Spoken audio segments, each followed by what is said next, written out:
Thank you, Mr. Chairman. I'm not a doctor, but I have a PhD in recognizing bullshit when I hear it.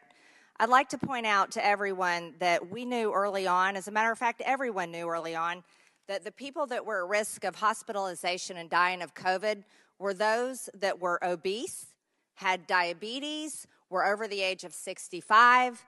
We also knew that children were at no risk, practically zero risk of being hospitalized or deaths from COVID-19. We knew that young people, healthy young people, were not at risk.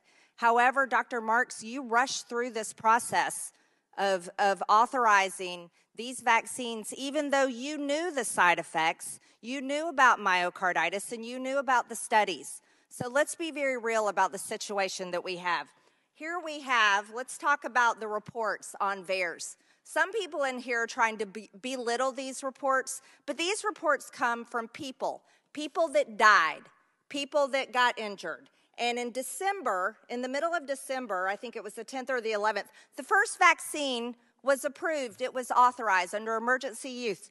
Boom, 10,596 reports in less than a month. 2021, 706,767 reports on VAERS for vaccine injuries and deaths. 2022, it was 206,676. 2023, and it went going down because the mandates stopped. Now, let's talk a little bit more about the vaccines. Here we have reports. Deaths, 18,372. Permanent disability, 17,842. Hospitalizations, 86,452. Emergency room or office visits, 315,048. Serious adverse events, 113,449. This is from the Congressional Research Service about VAERS. All kinds of injuries, miscarriages, heart attacks, myocarditis, permanent disability, neurological problems. And it goes on and on and on. These are the reports from people being forced to take vaccines. Shouldn't have happened. Mr. Grimes, I've just told you the numbers of reports. However, under CICP, there are only 10,640 of these COVID-19 claims are currently pending or are in review. And as of January 1st, 2024, CICP only compensated 11 of the 40. Oh, wait. Let's make that number clear to everyone. Only 11 people have been compensated. Only 11 people have been compensated.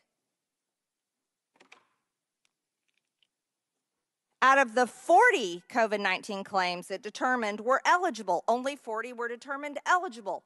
That is amazing. And the average award was only about $3,700. On the other hand, the average VICP payout over the last 35 years is approximately $490,000. If you die or get injured from a COVID-19 vaccine, your average payout's $3,700. I'd like to recognize someone in the room today is here, Brianne Dressen. She's met with you, Dr. Marks. She's met privately with you about her vaccine injuries. She participated in a clinical trial. She was injured, and then she was dropped from the trial for the COVID-19 vaccines. Her medical expenses are $433,000 a year. She filed with CICP. Mr. Grimes, she's gotten no response. She's right here. Could you raise your hand, Ms. Dressen, please? Thank you. Perhaps you could meet with her after this meeting. Dr. Marks, you admitted to her that vaccine injuries are real. That they're real. Although you rushed through the authorization, and now you've authorized that children should receive these vaccines, and even babies as young as 6 months old. That is shameful. That's shameful. I'm not asking you a question. I'm going to continue speaking. Thank you. This is my time. The National Institute of Health also saw Ms. Dressen for her neurological complications that have been quite severe. They studied her, and then they dropped the study and asked her to be quiet about it. These are the real stories of the vaccine injured. They were totally, completely wiped off of social media. There's been thousands of peer-reviewed medical studies, thousands of them studying vaccine injuries. They are real. People are dying. People are having heart attacks, strokes, blood clots, and many other countries are dropping the COVID-19 vaccine and saying we shouldn't give them to children. It's time to be honest about the vaccine injured, and we need to stop allowing these COVID-19 vaccines to be given out to children. Gentlelady's time has expired. I now recognize